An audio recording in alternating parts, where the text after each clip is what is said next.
nesse vídeo nós vamos definir aqui o que seria então flip-flop SR, tá? Então o flip-flop SR nada mais é do que o let NOR, tá? Então, só que ao invés de desenhar o let, etc., nós desenhamos o bloco de formato retangular com as entradas S e R, tá? Então essa entrada aqui, se ambas estiverem em repouso, nível 0, ele vai manter o que tiver escrito em Q.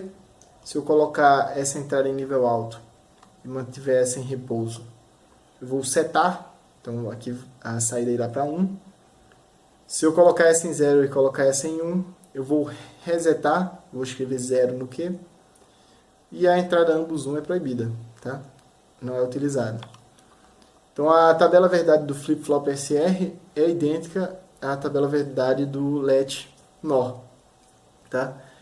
Como o let NAND é idêntico ao let NOR, só que operando com a lógica negativa, nós podemos dizer que ele é um flip-flop SR com as entradas invertidas, tá?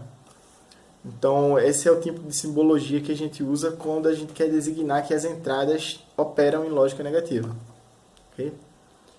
Então, por aqui, toda essa introdução aí da noção de let, de memória, quais são as operações que a gente faz, etc., era para chegar aos flip-flops SR, tá? Que é o primeiro flip-flop que a gente vai estudar.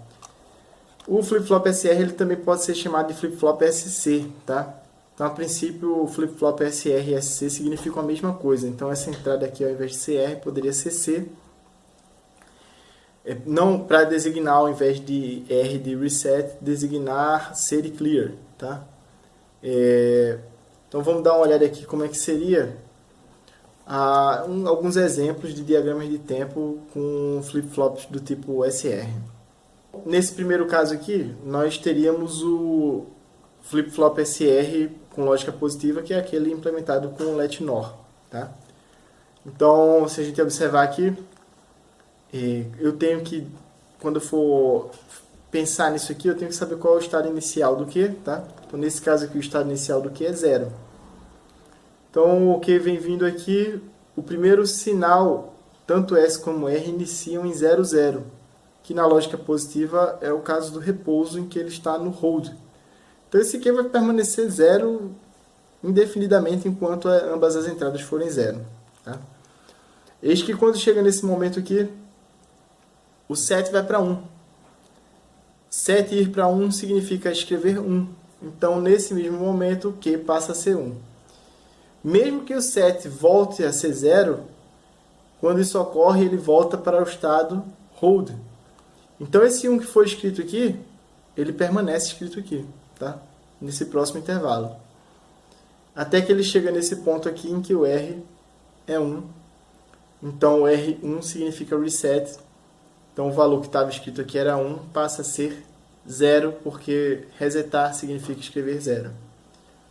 Mesmo depois que esse pulso do reset termina, eles voltam aqui para o estado 00, que é o estado hold. E ele fica com esse 0 gravado, tá? Quando ele chega nesse momento aqui, eu tenho um novo pulso de reset, só que eu já estou com 0 escrito, então aparentemente não ocorre nada, tá? Quando esse pulso de reset termina, ele volta para o estado 00, e aqui a gente está em um período de hold. Aqui ele vai para set igual a 1, significa escrever 1, tá? Então, daqui até aqui, o meu reset permanece sempre em 0. E eu tenho dois pulsos de set.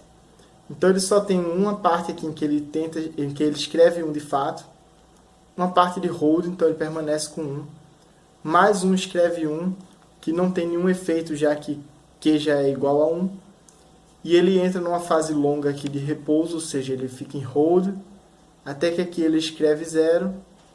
Depois desse escreve 0 tem um pequeno período de hold e tem um período aqui de escreve 1 e ele termina aqui os estímulos, tá? Terminando aqui em hold, tá? Então é assim que funciona a forma de a gente escrever e manter escrito um valor no flip-flop do tipo SR com lógica positiva. Tá? Que só para ilustrar tem um caso da lógica negativa. Tá? Então eles iniciam ambos em repouso aqui. Como eles têm lógica negativa, o repouso deles é ambos em 1. Tá? Nesse caso aqui, só para diferenciar, eu iniciei com a memória igual a 1. A primeira entrada que é ativada é a entrada de reset. Tá? Então o reset barra ele é ativado jogando o reset barra para 0. Então se eu coloco o reset barra para 0, eu escrevo 0 na saída. Tá? Então nesse período aqui eu tenho mais um período de hold aqui em que ambos são 1. Depois eu tenho outra escrita de 0, só que ele já estava em 0, então nada acontece. Depois ele entra em outro período de hold, e aí que ele entra no período de set barra igual a 0, ou seja, o set está ativo, então ele escreve 1.